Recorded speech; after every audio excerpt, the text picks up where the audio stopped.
2 weeks ago. All right, so here we go. I will not fear, for you are with me. And I've seen this fight. Oh yeah. No power of hell can stand against me. And I've seen this fight from the victory.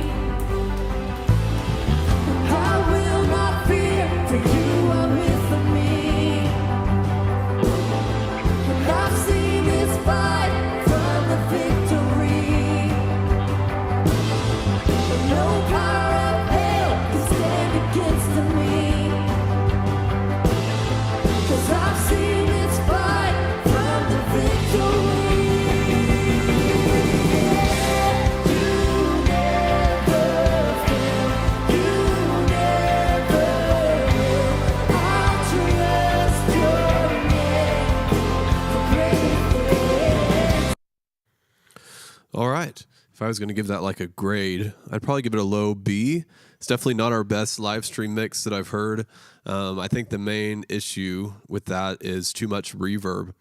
It'd be hard to know if this wasn't our church, whether that would have been the reverb or the ambient mics that was too much, but I know because I'm here that was reverb causing the issue.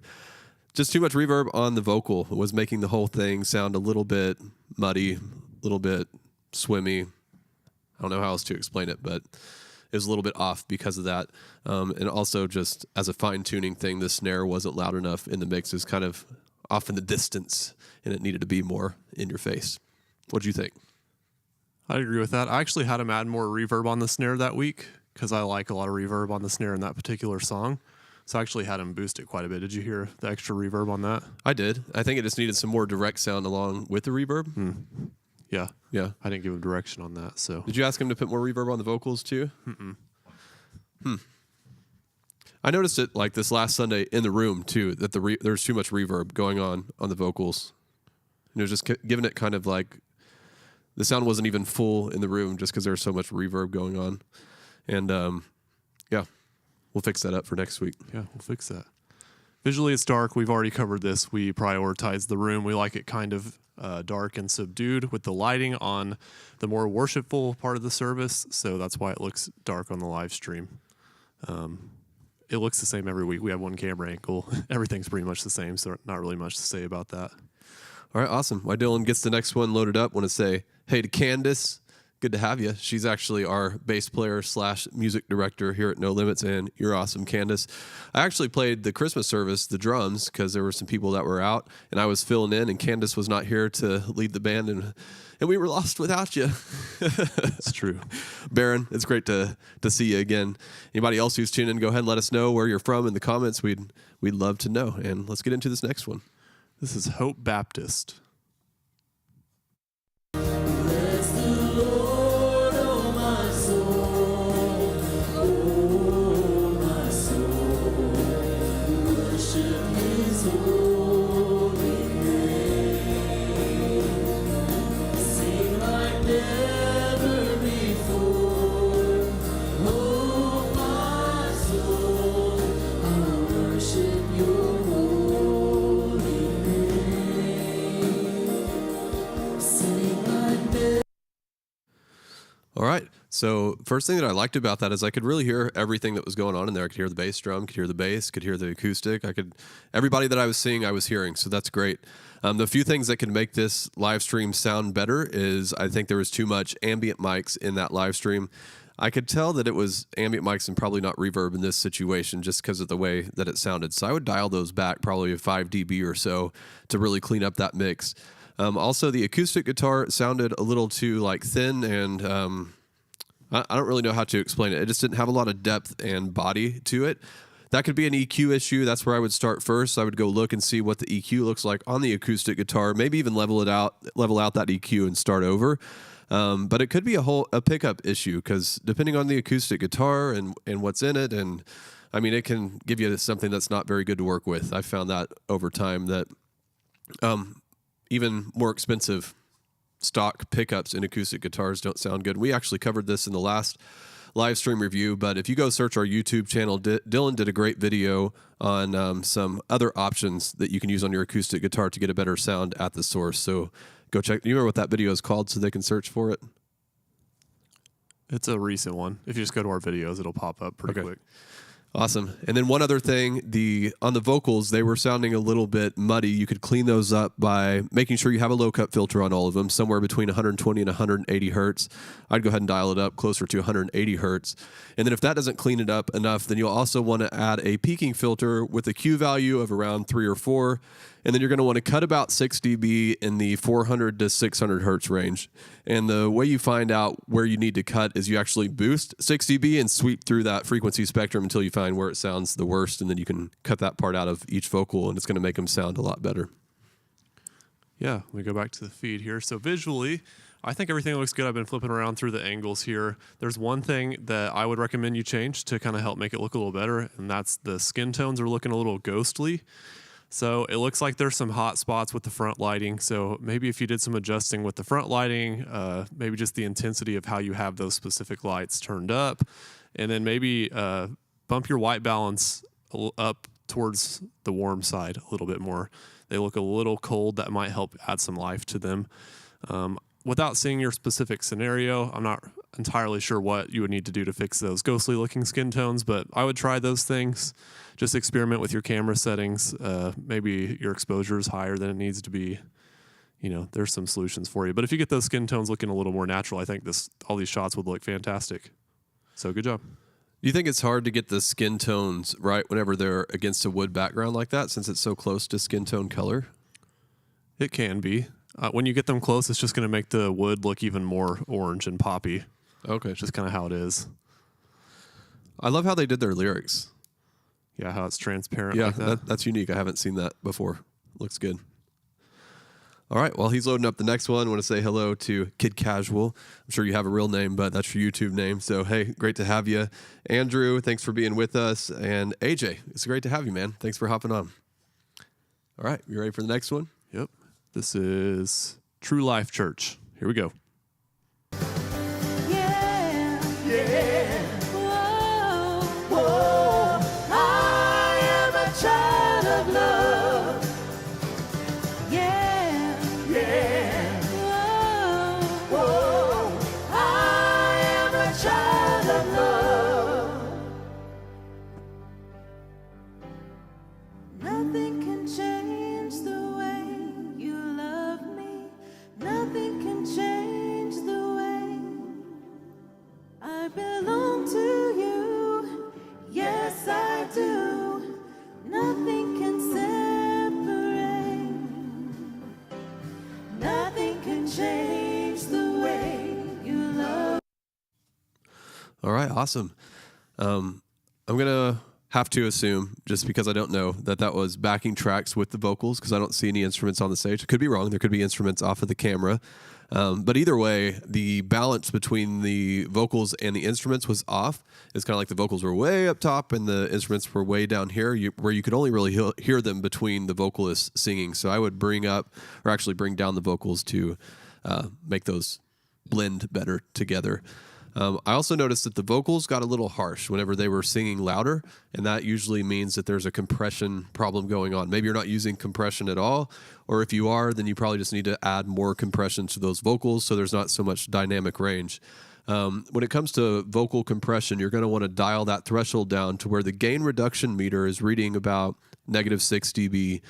When you go further than -6 dB, the vocal really starts to lose its life and its shine, so you don't want to compress really a lot more than that. It's okay if it hits like -9 whenever they really belt out a note, or maybe even -12 for a moment, but on average it should kind of be hitting -6, and you're going to get a lot more balance in those vocals.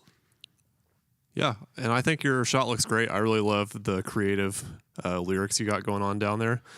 If you're asking questions about lyrics and how you can do them, I think we just saw 2 really cool examples of how you can be creative with your lyrics in your live stream. Visually, like I said, I think it looks great. There's one thing that I think could improve it, and that is the background is currently It's quite a bit brighter than the people. I think their skin tones look good. They're the correct exposure. The color looks good.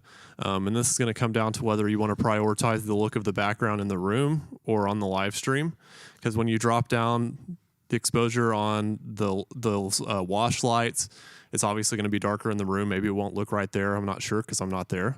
And then you might not even be able to adjust the level of those hanging bulbs. But if you can, I think it would benefit to drop them down because they're all blown out.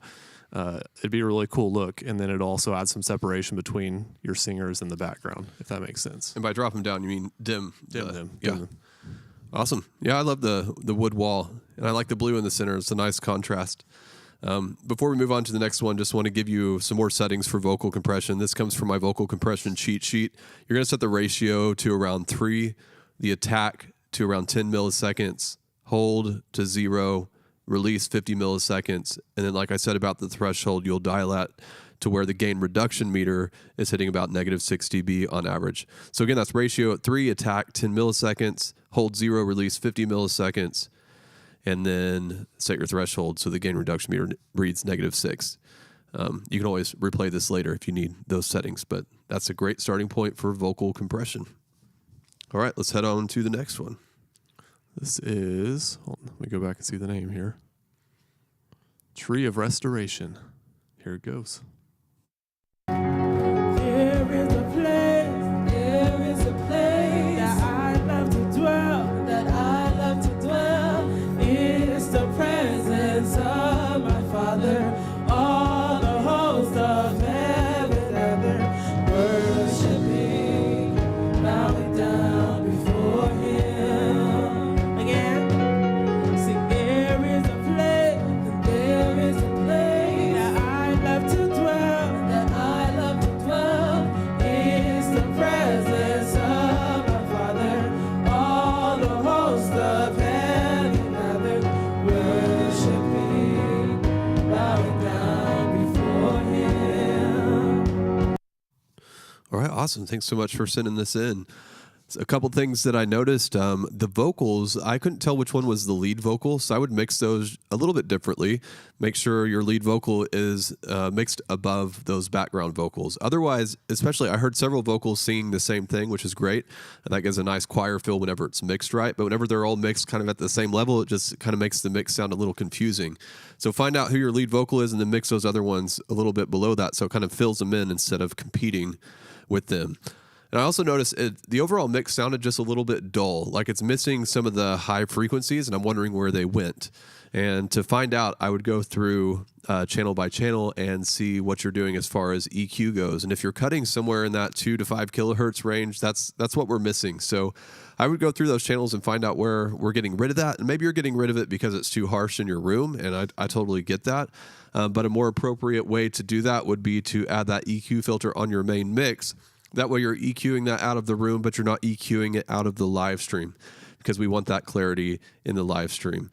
So yeah, your room responds differently depending on what room you're in. Some frequencies are going to reverberate more than other frequencies, and that's why it may be harsh in your room, but it's not harsh for real like in the live stream whenever you have a pair of headphones on or you're listening through your phone. So it sounds like you may need to just EQ your room. EQing your room can solve a lot of those problems, so you're not having to put all this EQ on individual channels to try to solve problems. That could be fixed by EQing your room. And I have a video on how to EQ your room, so just go to the Collaborate Worship YouTube channel and search EQ your room, and you'll find that. But I will give you a heads up. This is kind of more of an advanced sound tip. It's going to take you a little while to get it right. So you're going to want to set aside like 4 hours or so to go nail this down, because you're probably going to go through my video, implement it, and it's not going to be right the first time. You're going to have to scrap it and start over. It just takes practice. It's one of those things. It takes time. Yeah, and I've been studying the visuals here while he's been talking, and I see that you're using some GVM video lights. I'm guessing that might just be you have to set those up each Sunday, which, I mean, that's a great solution. Good thinking there. They're looking a little harsh though. I think if you were able to get some diffusion for those to kind of help soften the light, that would help a little bit. And you can also close down those barn doors that are on them, especially the top flap, because they're shining a lot on the ceiling. And I don't think you really want the ceiling highlighted in your shot. I think it'd look a little bit better if that wasn't lit up. And then it's going to obviously wash onto the back wall. I think it'd look better if the wall wasn't as bright either, but it's kind of a catch-22. There's not much you can do about that when you're working with the singers being so close to the wall. But I think that if you shut those barn doors down to focus the light more on the singers and also get some diffusion, you can buy GVM's diffusion. They have diffusion made for those lights, or you can even just buy some diffusion film on Amazon or something, and that would work too. And then on your screen, I think it might be cool if you made your lyrics even bigger, fill up more of the screen. Obviously, not the whole entire screen, but it might look better for this shot because I can read them, but they look a little small. I think they could be a little bit bigger.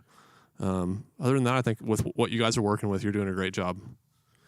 Awesome. So while he loads up the next one, just want to answer a question here. Kid Casual is asking, can these episodes be rewatched? Yes, as soon as this is over, it'll be archived on the YouTube channel. Yeah, just go to our channel, and then where it says like videos, home, all that, there's a button that says live, and it'll show all of those under that. Awesome. And Dylan, your wife is on here. Hey, babe. Thanks for being with us. All right, let's head on to this next one. This is... Oh, man, they got an acronym on here. I can't remember who it was called. You know who that looks like? Danny Goki? Yeah. Is that who this is? It's not up on screen. You guys will see here in a minute. Bedford First Church of God. And this is their New Year's Day worship because I couldn't find a live stream from this past Sunday, so I figured this would work. Here we go. I see signs and I see wonders. I see birds of living colors. Dead things coming back to life again. I believe there's about to be another resurrection. Yes. Hey, speak this over your neighbor. And come alive. Wake up, sleeper. He is risen, and we are risen with him. Man, great energy. They were rock and roll. That's awesome. The first thing I noticed is that it was, it sounded real tinny. Like there was a lot of bright, it's kind of the opposite problem of the one that we watched before that, or a couple times ago, whenever it was a little bit dull. This one was just really bright. And so first, maybe you're boosting that like 2 to 5 kilohertz range in your live stream mix to bring some clarity to it. If you're doing that, I would bring that back down and level it out, because there's this unbalance between your low frequencies and your high frequencies. Your high frequencies are way higher than they need to be. You need to balance that out so that the mix has some warmth, because there wasn't a whole lot of warmth going on in there. I could hear the bass guitar, and there was like some bass frequencies going on, and then there's like lots of high frequencies going on, but in this mid-range, 200 to 800 hertz range, there just wasn't a lot there. So I'd find out why that's missing and then add it back into the mix, because it's going to sound a lot warmer. And I also noticed that the lead vocal, I could hear a chorus effect on it, but I don't think that's what was on there. I think it was a vocal tuning issue. Like the vocal was tuned in the live stream, but maybe it's not tuned in the room. So we have the ambient mics giving us an untuned vocal along with the tuned vocal. And just a slight deviation between the two gives you the strangest sound. So that's why he was sounding a little bit strange. And it sounds like a chorus effect that you put like on a guitar or something like that. The way to fix that is you need to tune the vocals in the room too. If you're going to tune vocals, tune them in the live stream and tune them in the room. Otherwise, you're going to run into problems like this. The only place that you don't want the vocals tuned is in the in-ear mixes for your musicians. It's really weird to sing along with your tuned vocal. So you don't want to do that to them. Yeah, that'd be a bummer. Visually, I think you have the makings of a really great looking live stream. All your shots look good. You have a lot of cool variety. With just one adjustment, I think it'll take it to a really high level, and that's your exposure. Everything's looking just a little overexposed, like skin tones. That LED wall is pretty bright. Background lighting. So I would start with dropping the exposure on your camera. Obviously, you don't want to change your shutter speed. You might have your f-stop where you want it, so that's going to mean your ISO. You could experiment with your f-stop. So experiment with those two things. Like that one looks pretty good. He has a little bit of a hot spot, but that might just be the dynamic range of the camera. And he might be a little shiny. Cade's pretty shiny when we film him too. Yeah. Got makeup for that. But yeah, as we look through, you see they all look great. It's just they're all a little bit overexposed. And I had a conversation with a guy through email about his LED wall and how they were having trouble with it just blowing out everything else on the stage. And it's really as easy as just drop the exposure of your LED wall. I know when you get one of those, it's really exciting to just see how bright they can actually get, especially when you've come from a projector where you never have the brightness that you want. But we have our LED wall on like, what, 40% of what it's capable of doing? Yeah. I think it might be 30 actually. Like in the room, naturally, I'd probably want it even a little bit brighter, but once you get used to where it's at, it looks perfect. Like it blends in, it doesn't distract. So you're just going to have to compromise not having the brightest looking LED screen. And I think you might find that you like it better, but I would definitely try dropping the exposure of that LED screen down, and it's going to help your live stream, and I bet it's going to help your room. Because I'm assuming that looks pretty bright in the room, and it might be kind of bright for people in the audience. So yeah, great job. Well, the only other alternative to that would be to make the front lighting brighter, right? Yeah. Because you're wanting to bring the front lighting and the LED screen closer together because the LED screen is way too bright for the front lighting. And my preference is you set your front lighting first to how you want it to look in the room. How bright do you want the people on the stage in the room? In our room, we don't want them much brighter than the house lights. That way they still feel a part of the room and not like they're up there on display. So that's what we did. We set our front lighting first, and then we matched our LED screen to that level of brightness.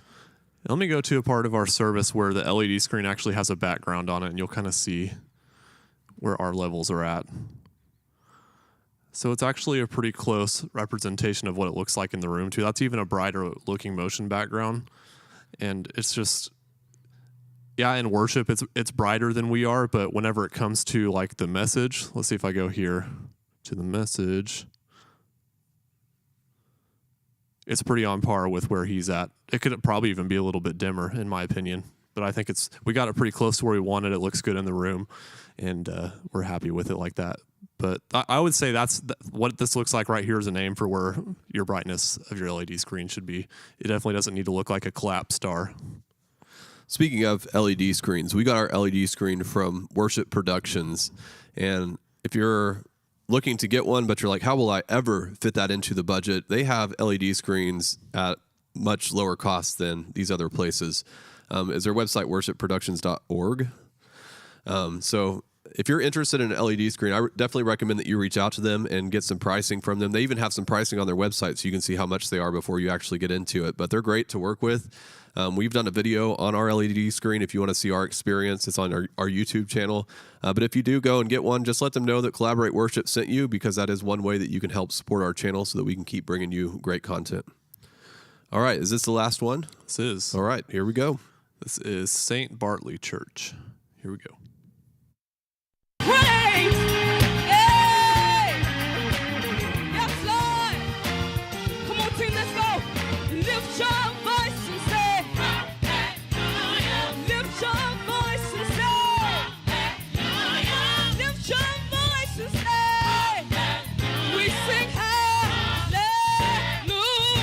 Oh, clap your hands and say, Hallelujah! Clap your hands and say, clap your hands. We sing hallelujah.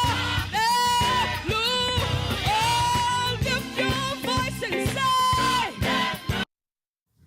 Awesome. I love the groove that they have going on there. It just kind of makes you want to dance. I have to say, I love the cultural variety that we get in these submissions. It's really cool just to see all the different kinds of churches represented. Yeah, for sure.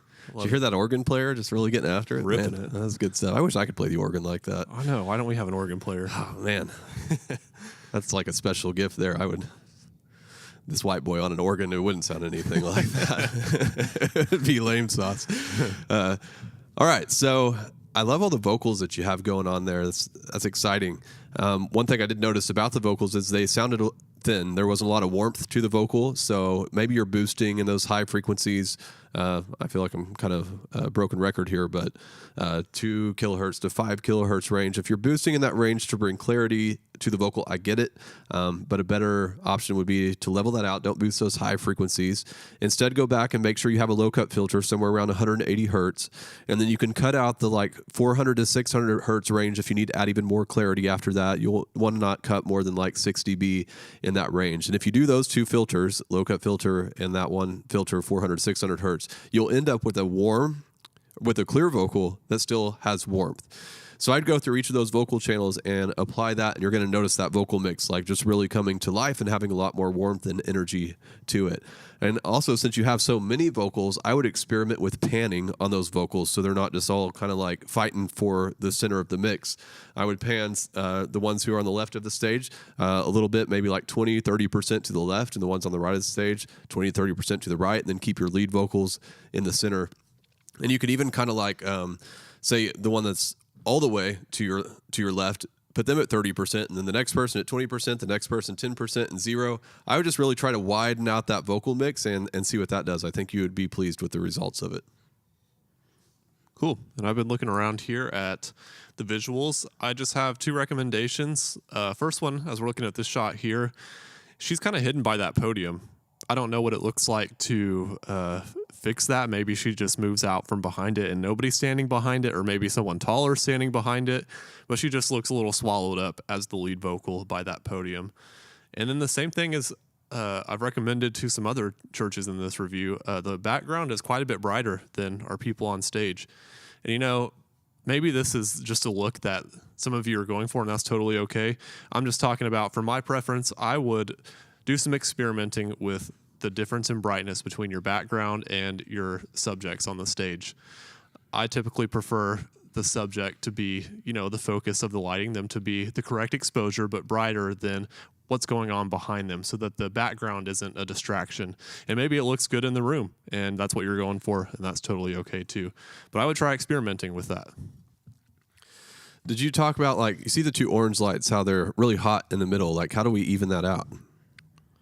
It's kind of hard to tell without seeing what lights they are.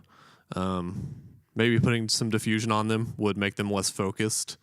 Moving them further away from the wall, pointing them more like at the bottom of the wall up would add a wash up it, kind of like we have behind us here, instead of just pointed at the wall.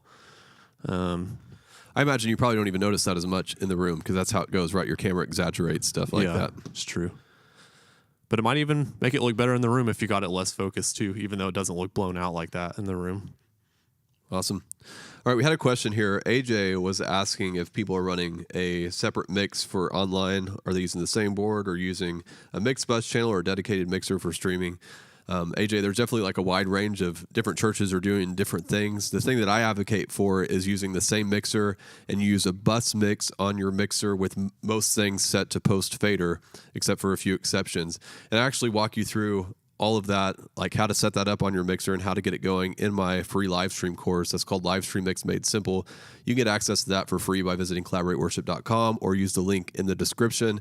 I've seen it both ways, and I've even been to some really great large churches with like tens of thousands of members to see their setup. And I was surprised to find that 2 churches here in the Tulsa area are using the same strategy that we do, where they're just taking a bus mix that's set to post fader, making a few adjustments, and then sending that out online. For that to work, though, you have to have a great room mix, right? Because if your room mix sucks, then your live stream mix is going to suck too, since they're going to be basically a replica of each other. And if you're looking for a way to get your room mix sounding better, that's what Church Sound Made Simple is all about. And you can learn more about that by going to churchsoundmadesimple.com. That is like our flagship course here at Collaborate Worship. When you get access to it, you get lifetime access, and it's just a great team training tool to get all of your sound guys mixing the same way. And maybe if you only have one sound guy, but you want to grow your sound team, this course has an onboarding course, even for a complete newbie, to learn how to mix sound at your church and give you great results in as little as like 8 to 9 weeks. So learn all about that at churchsoundmadesimple.com. And I just want to say thank you to Titus. He was just letting us know that he watches our stuff, and he really appreciates it. So thanks, Titus. We always love those encouraging words. It means a lot. All right. I think that we covered all the questions on here. And of course, if you have questions following up after this, you didn't hop on live, or maybe you're here live, you still have a question, feel free to email us. My email address is Cade, Kade at collaborateworship.com. He's Dylan, Dillon at collaborateworship.com. We love to help you guys out. And did we cover everything? Should we tell them about what's coming in February? No. Keep them waiting. Yeah, keep them waiting. All right. Yeah, we have a new project, something really exciting coming in February. If you're not on the email list, that's where you need to go to make sure that you find out about it whenever we launch it. So go to collaborateworship.com and hit that first blue button that you see, and that'll get you on our email list. We won't spam you with crap, just good stuff. Just good stuff. Yep. And not even a spam of good stuff. All right, y'all. Thanks for being with us. It's been a pleasure. We'll see you next time. We do these once a month. So best way to find out when the next one is to get on our email list, because we like to keep you guessing. We kind of got a schedule going, and then we kind of change it up a little bit too. So be sure you're on our email list so you have all the deets. All right. Thanks, y'all. See ya. See ya.